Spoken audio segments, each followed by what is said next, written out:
welcome back, and thanks. We had a little interlude there. Thank you, Leah. For those who are only just catching this second part, we were forced by our wonderful friends at Eskom to have a little break, and then things, the system got a little bit upset with me. So thank you for sticking around, Leah. I will let you get on with your afternoon in a moment. Look, your journey so far has been amazing, and I cannot say it enough how much you really embody everything that I'm trying to achieve by interviewing people like yourself with the Legal Unicorns podcast, because we're in this wonderful business of law, and we are, which globally has always been determined largely by the big brands, and you know, the goal for every lawyer was to work for the big brand, and in the last 5 years, certainly, I've seen a change, a welcome change, and then COVID was a big advocate of it, of legal services needing to be, just changing, just massively changing. And listening to people like yourself, but listening to the way you operate and the way you think is really inspiring, and I'm so pleased that others are going to get to hear this. I mean, you've got tens of thousands of social media followers already, but you might have a few more after this, I think, but which is good. But I want you to give out that at the end if we can, and obviously we'll have it all on the links below as well. Anyway, so your journey has taken you through, and now, a short while ago, you joined the team at Legal Interact, who I met at the Technology Festival up in Johannesburg. Tell us about Legal Interact, and what do they do, and how is it changing the legal landscape? Yeah, so Legal Interact, I think when I came here, I mean, even in my book, I literally wrote about them. You know, my boss and I laugh about this all the time. Where we talk about, hey, we actually, you know, intersected in some way without knowing, even before now. But predominantly it was known for its practice management software. So part of my work when I started was around actually, like, you know, when you meet a pretty cool business, but they're so inward, you know? It's like, okay, maybe you do need a Leah. They're like, you know, that'll make you go out there, because I think the value in that is, and I mean, we know this, as you pointed out in terms of numbers, we now live in a world that actually you can say whatever you say, but yes, it needs to drive value, but there's no point in you talking if you're literally talking to yourself. So it's important for you to have visibility, you know? So what we are and how we are, I was actually like part of the journey in terms of helping us identify the core in terms of who we are as a brand and bring that out into the world. But in short, we're literally like, I mean, as our tagline says, LegalTech solutions for the legal community, because we're literally like a legal technology hub house. Like, we literally build tech for lawyers, and it doesn't matter where you are. It's not only just for traditional lawyers with our practice management solution. It's for the young ones who want mobile apps as they move around. How do I build on the go, you know? It's for the in-house teams around, how do we manage our matters? How do we project manage how we deliver services? It's around contracting, you know, how do we draft? How do we sign? How do we send out contracts? How do we actually manage them outside of traditional, you know, contract, you know, post-execution? What does that look like? How do we manage those obligations? So it's very broad. It's like, think of it as a house that's filled with like crazy people with crazy ideas building stuff for lawyers so that lawyers can actually do better. You know, when I think of us, I think of the quote that says, the ones who can change the world are the ones that are crazy enough, you know? So literally all about building and improving how lawyers do, no matter where they find themselves. And probably that's why I'm a better fit for them in this sense, you know, in terms of my background, in terms of, I consider myself as a legal tech generalist. because I don't solely focus on one area. So you find some people who focus on, let's say, contract management or e-discovery or mathematics or whatever it is. I don't. Mine is understanding everything and how everything connects. So me being here, I think it's like one of those divine type of things that happen, because it gets me excited, whatever it is that we're doing, whatever it is that we're building. It truly gets me excited for the legal market. Yeah, and a global legal market at that, not just South Africa. I've got a couple of questions. Obviously, they've clearly hired the best person in South Africa for that role. I mean, you are. Say that louder. I hope my boss will listen. Actually, I'll make him listen to this part. I was going to say, we'll send this. Say that again. I was going to say that the legal recruiter says that you are the best person for this job and deserve a pay rise. But I mean it in the sense that clearly what I'm picturing is this team, and I've met some of them, the very clever tech guys sitting in the background coming up with ideas, but it's not always easy to get that voice out.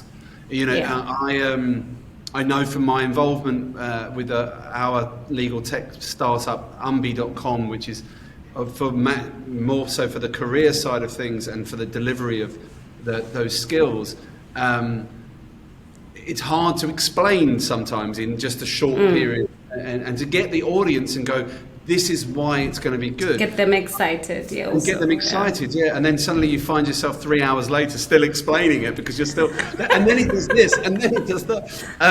But I do, and I remember talking to one of your colleagues up in Joburg, and I just wrote it down there, where you talked about the billing on the go for some of the younger lawyers. And that fits in with what we're doing with UMBI, which is basically understanding that, you know, the very clever researchers show that 3/4 of the legal profession will be working for themselves effectively in the next decade. And it will be platforms like Legal Interact where they can bill on the go, and UMBI where they can get their next ping from their next piece of work coming through.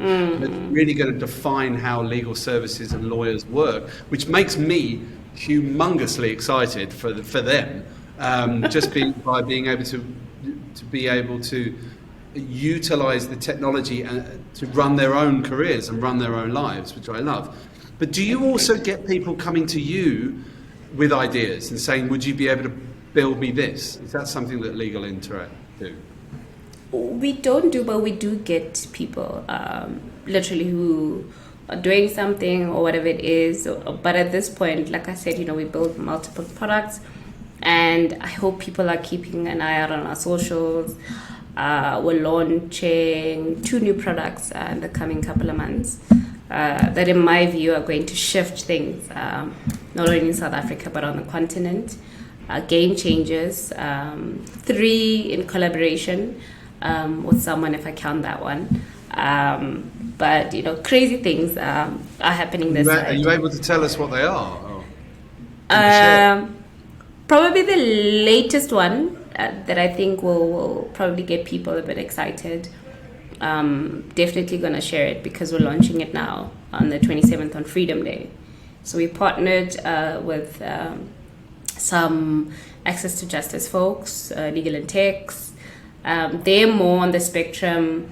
You know, typically we used to segregate law tech and legal tech. So they are more on the law tech side around direct assistance to average citizens in South Africa. So we built them a bot, a chat bot that's going to be integrated everywhere. The first South African AI lawyer. It's going to be amazing. It's going to do crazy things. And I'm actually so excited about that. I hope you publish this either after. We'll publish it whenever you want us to. I think because we're launching the 27th. Yeah. So it's like 2 weeks from now. Yeah. Well, look, I mean, as I said earlier, thanks. Maybe to our like friends. A day before or something. Yeah. We'll definitely discuss that. I was going to say, thanks to our friends at ESCOM, we've now got a 2-part show anyway. So this is the first part can come out beforehand, and the second part can Yeah, come the out second part. So, Yeah. so thank you, Cyril and our guys at See? the. The universe always knows. It's always put a positive spin on these things. You see, this is the sheer bloody mindedness of making it work. But is that, sorry? Did you say that was with? Is that Law for All or one of those guys? No, it's legal and tax. Yes, so they are in the access to justice space. They provide literally direct consumer legal services and tax and health. So it's a huge bracket, but they serve a very huge market in the country. So I'm pretty excited to see the rollout for that. Because for me, like I said, as a lawyer, beyond the gravitas, it's literally service delivery, helping people. Now imagine something like that that helps someone literally go to WhatsApp and say, hey, I need 1, 2, 3, 4. It's a conversation. So think of ChatGPT, but just with the segue of a whole lot of legal knowledge, South African legal knowledge, a whole lot of gateways and assistance from the folks at Legal and Tax. So it's a great collaboration from our side with them. And I'm really, really looking forward to seeing how that will help and grow, in the future. Yeah, I think it's as they say in England, I doff my cap. I congratulate companies like Legal and Tax, and I know there's the other brand, Law for All. I think it's Lipco Law for All. I don't know them personally, but I've seen them around. Mm-hmm. I really do admire these companies that are really bringing the law services to those people and communities. Average citizens, it's important. Average citizens who really can't access these things, and perhaps shy away from it for fear that it would be expensive. It's amazing, and the fact that you guys can facilitate that, and you're building these bots, and you're building this technology, taking the industry so many leaps and bounds forward. It's incredible to see. And by the way, that's like a tiny little project. There are other things that we're doing that we're gonna share, as a company pretty soon. So I'm pretty excited about what we're doing. Yeah, well, maybe you can tell me off camera. I'm very excited. I think, it really got me thinking while you were explaining that as well, because about our own product, Umbi, and the possible collaborations that come through with technology. There's obviously the obvious sort of API drop-ins that certainly we've utilised on Umbi, but I think, and I'm sure you agree as well, the collaborations between legal tech firms and platforms. Oh, it's incredible. It's great to see, and everybody's, like you said earlier, really open to that conversation of just going, yeah, you're doing that and we're doing that, and because it's about impact. It's about impact. It's about driving change. It's not an ego thing. It's not a. Yeah. It's literally about, this is the end goal, and how can we work together in order to actually get there. It's incredible. It's about the community impact. Is incredible. Sorry to interrupt. It's about impact, not control. Yeah. Whereas business, so much more of business over the last couple of decades I've been in the world, it's all about how much can we control, how much can we win, how much can we have. Whereas much more about business with the implementation of tech is about impact. How many people can we impact together? And that is a massive game changer. I mean, just as a sidebar, I actually met a gentleman the other day who was down here on holiday from London, and he owns a platform very similar to ours. And we just sat there and just discussed how the trials and tribulations of getting it off the ground. How could we work together, perhaps? How could we support each other from a technology perspective? There was these kind of conversations don't normally happen with your competitors. But with the tech side of things, it seems to be very different. I really want to jump in very quickly and talk to you about the global tech hub that was announced on the socials yesterday. That you've become the African advisor to. please, I mean, congratulations. It looks amazing. This is a global outfit. Could you tell us more about that, please, and how you got involved and what is it? Thank you. So it's the Global LegalTech Hub. It's based in Spain. So literally their mission. So think of how we would view hubs, like traditional business hubs, in terms of support, in terms of networking, in terms of whatever a traditional, let's say, startup or business would require for assistance in order to, level up. It's in that scheme of things, but because also, they dub themselves global. And what I appreciate the most, ever so often, you get these conferences, which really peeves me off. Conferences, events, concerts, whatever it is, they'll call it a world tour or a global event. Africa's not in there, Or so worse, let me just interject, or worse, it's someone in Dubai or someone in Paris or someone in London saying, this is what Africa needs. Africa, yeah. And I get so frustrated because I'm like, how about you do what I did and come and live here and move here and pay your taxes, and then we'll talk about what you know about. And then we'll have what you know. My small rant about doing business. Everyone should commit to coming to Africa and living here, and then you can talk about it. But they really should. So in any event, so I bumped into them. When was it? I think 3 years ago, before the actual appointment. They had asked me to speak somewhere, and I think they enjoyed the insights and so forth. So the first initial appointment was actually last year. When they started, they're like, hey, we think you can add value in terms of what we're doing, and part of us understanding and helping the global community is getting insights literally from the people on the ground. There's no point in you saying you want to help the global community or whatever it is, and yet you're not speaking to people who are in it, who are in the trenches, trying to build or whatever it is that we're doing. So in any event, last year was great, and then earlier on this year, they're like, hey, we liked you. Do you want to continue? I'm like, hey, sure. Anything, to keep pushing the African legal tech agenda. I'm very, very, very bullish on that, around people understanding, well, just as good, just because we're literally by location, when Africa does not devalue the talent, it does not devalue the technology that we're building. So it was important for me, and that's why I'm part of these things, to actually put a spotlight on the continent, not only in terms of legal interact, but what we're doing as a continent. But the flip side of that is also learning. I don't think you can be stagnant. I don't think there will ever be a time where I will say I know everything. And I think it would be arrogant, it would be stupid, it would just be like, what are you doing with your life? If you come to a point, you're like, I know everything, then why are you living?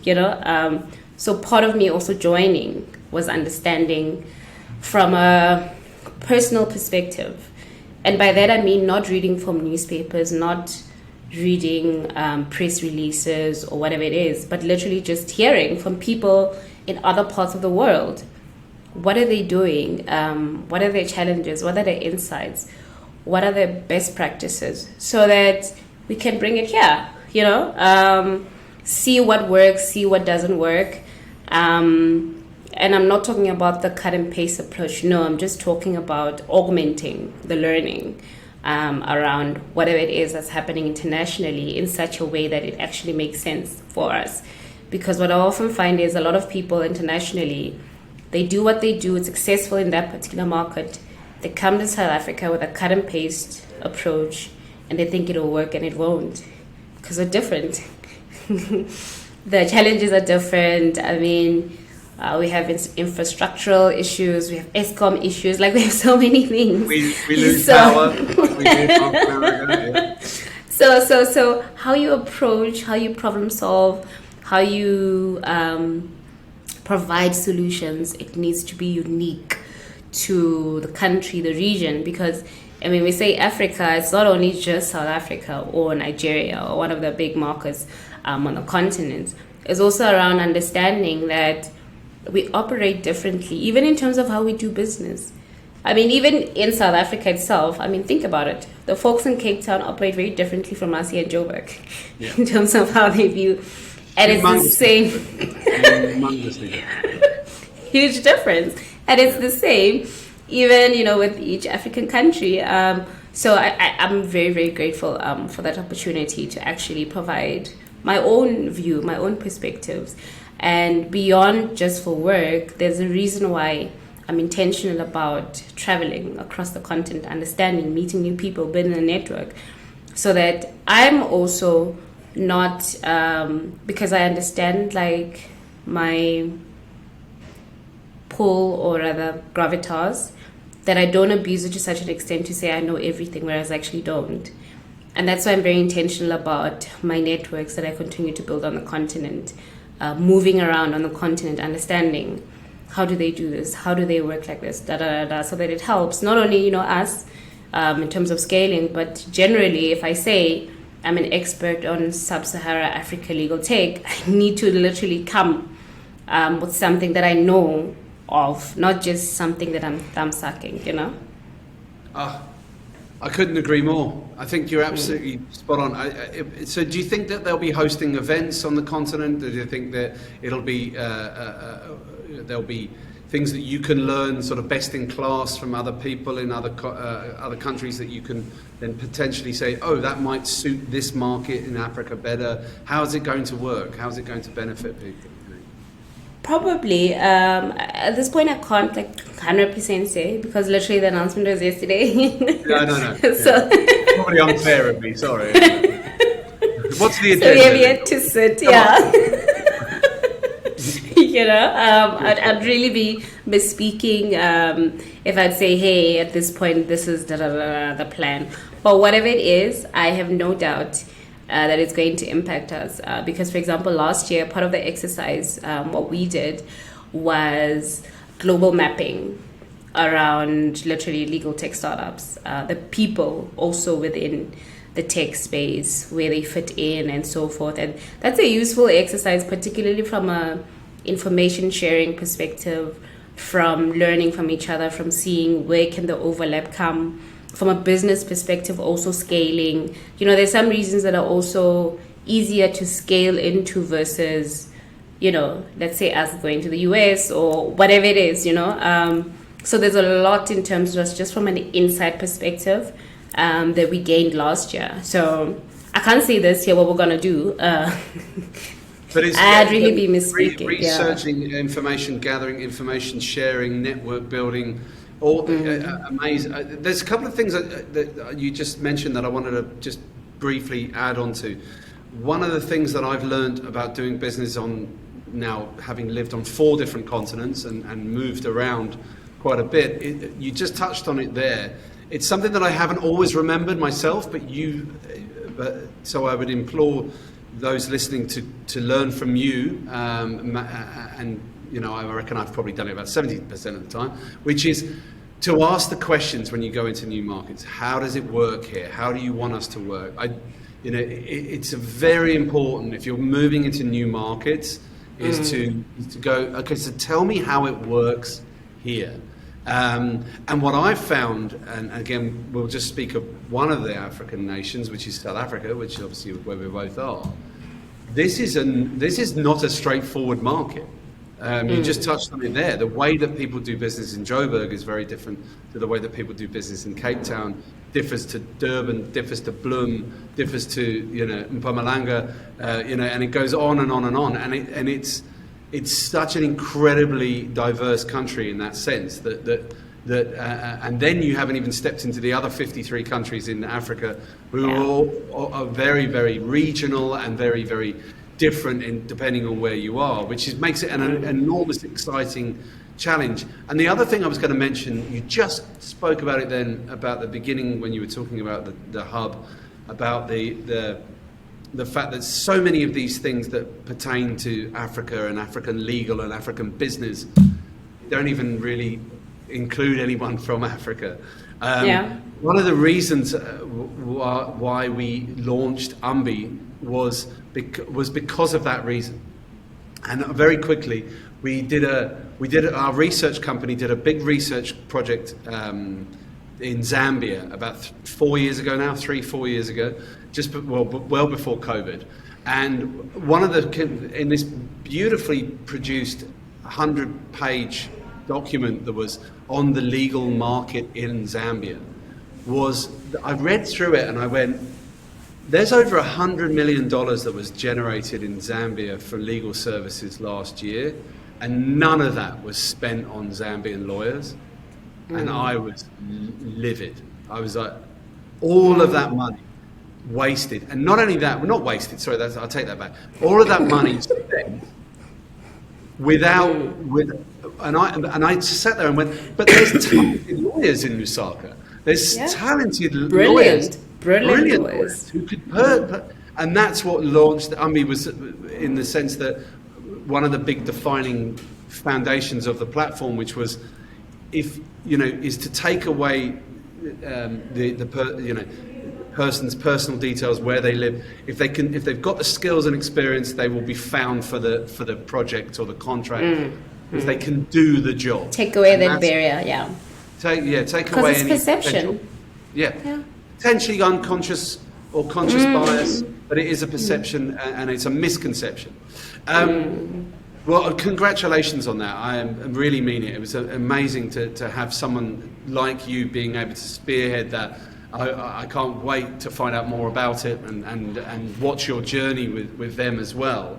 I want to ask one more question before I let you go. It's probably an impossible question, so I'm going to apologise up front. But you're still going to ask it anyway. Yeah, I'm going to ask it. Yeah. No, because it's about the industry, and I think there's no doubt that the industry, we're talking about trillions and trillions of dollars generated globally, that's always been working one way for about 1,000 years, and charging one way, and the career path was just one way. You get partner or in-house. And now what's happening now is mind-boggling. Are you able to say, or do you think there's one thing coming through that LegalTech will change, or is there one thing that you think that one piece of LegalTech that we should keep an eye out on? Or I suppose what I'm asking is, what do you think is next for the next year or so? What do you think will be the biggest adoption change? What do you think we should keep an eye out for? I mean, it goes without saying, probably generative AI. We're literally at the boom right now of it, and it's in my view, it's going to shift and push legal tech startups to be more creative around how they do what they do. So it's no longer going to be more straightforward. I'm thinking literally about how a friend of mine now also identifies, he's a lawyer. He now identifies as a prompt engineer. I'm thinking about how yesterday I saw a Twitter thread on someone, no technical knowledge. He prompted Chat GPT into building him a no-code business. Literally, prompt engineering.